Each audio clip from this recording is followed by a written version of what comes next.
All right, so today we're going to cover health communication and organizations. We're going to start that.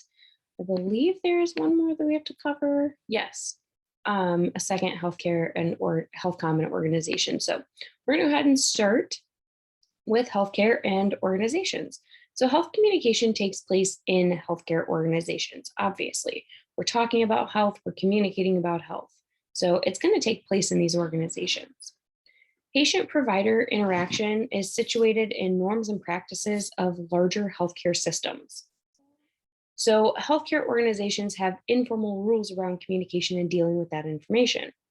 But we have certain norms and practices in our healthcare system that certain providers do and certain providers don't do, right? So we've got to take that into account.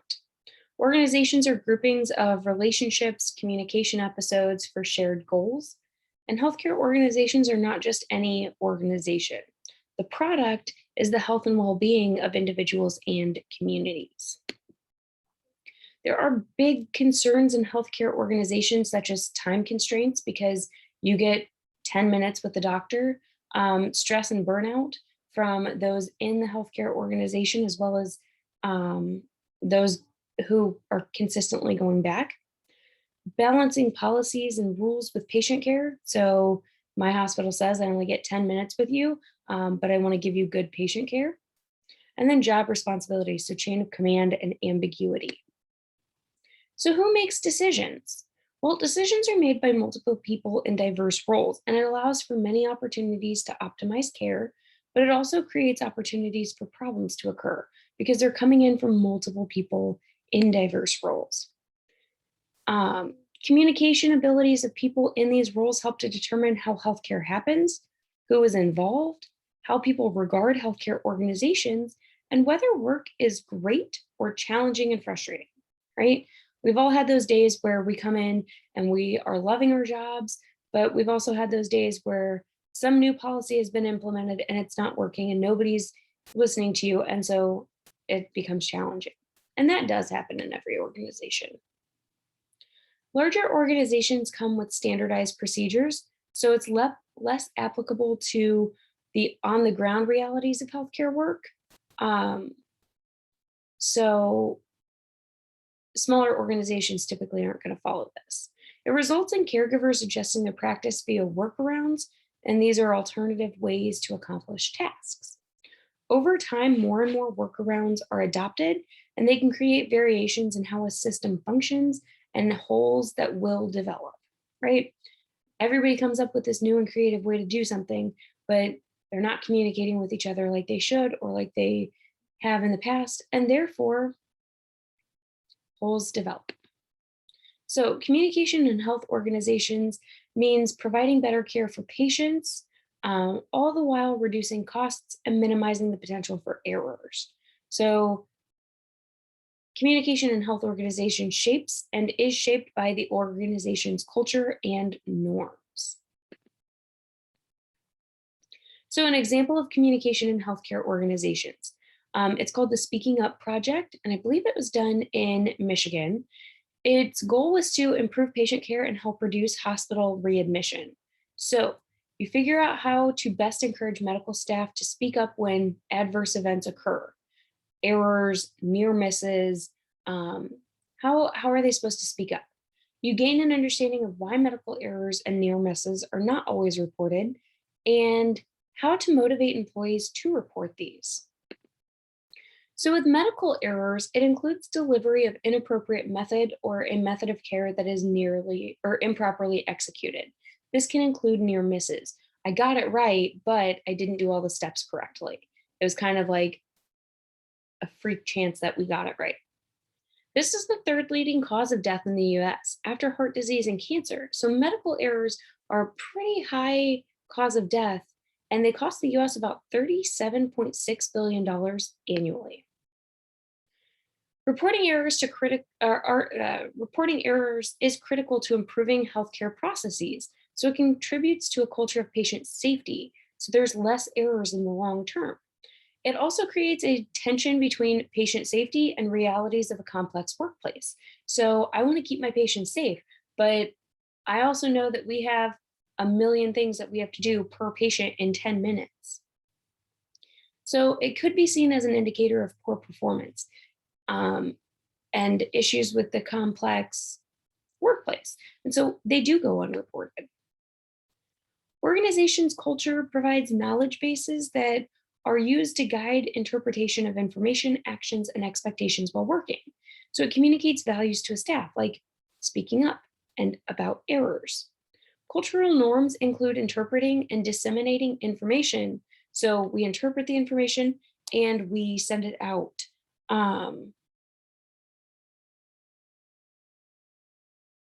Sorry about that.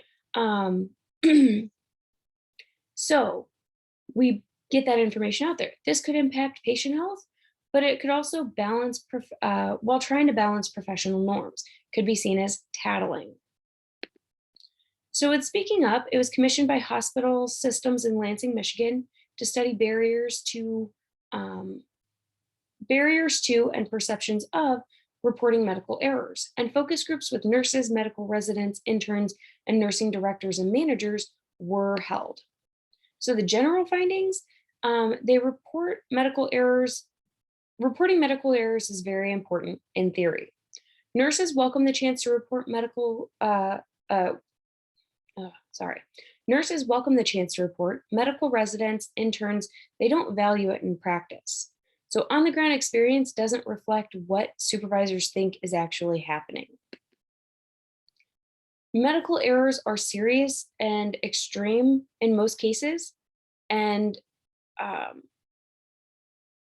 they happen when something wrong is done. So about 80% or most of medical errors go unreported. Near misses are less serious errors, and errors that result from failure to properly enact a procedure, they often are not reported as well. So the process of reporting medical errors is never fully explained. It's mentioned at job orientation, or it's just not known. So there's no feedback provided after one goes through reporting.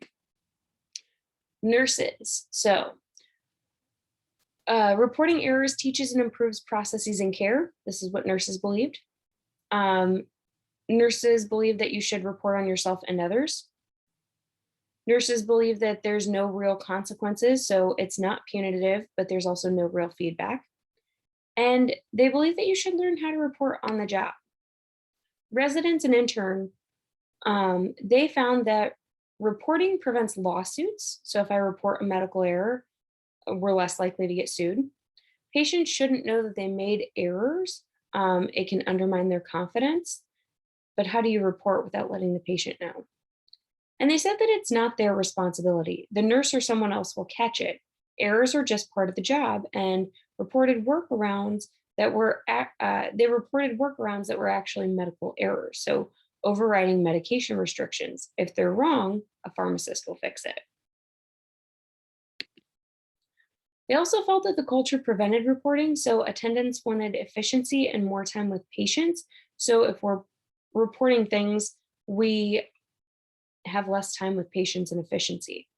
They didn't know how to report. They also didn't know where to go.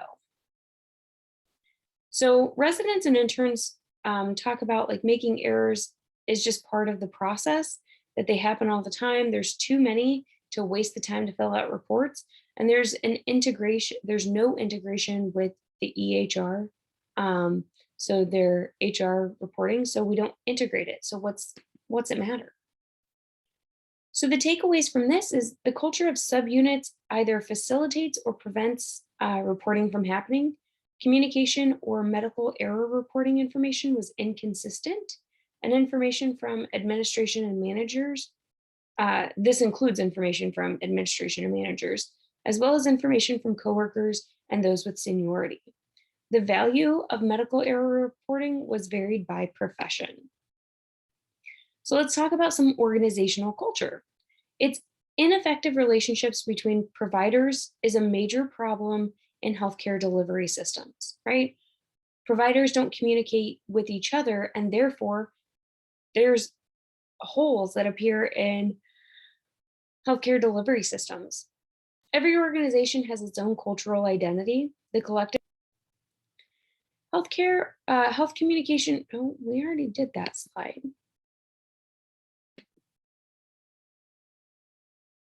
So we're gonna skip forward.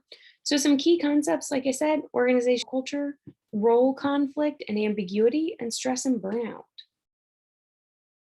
Talked about those. I don't know why my slides are appearing multiple times. Hmm. All right, so with organizational cultures, there are key principles or attitudes that organizational members should ideally hold. These should guide behavior and decision making. The taken for granted beliefs that are held by organization members may have started as stated values, or they may have actually never been openly discussed. They start to become ingrained, apparent, and obvious in the minds of organizational members that there's no longer a need to discuss them. That's just the way we do things around here. So it's rarely ever questioned.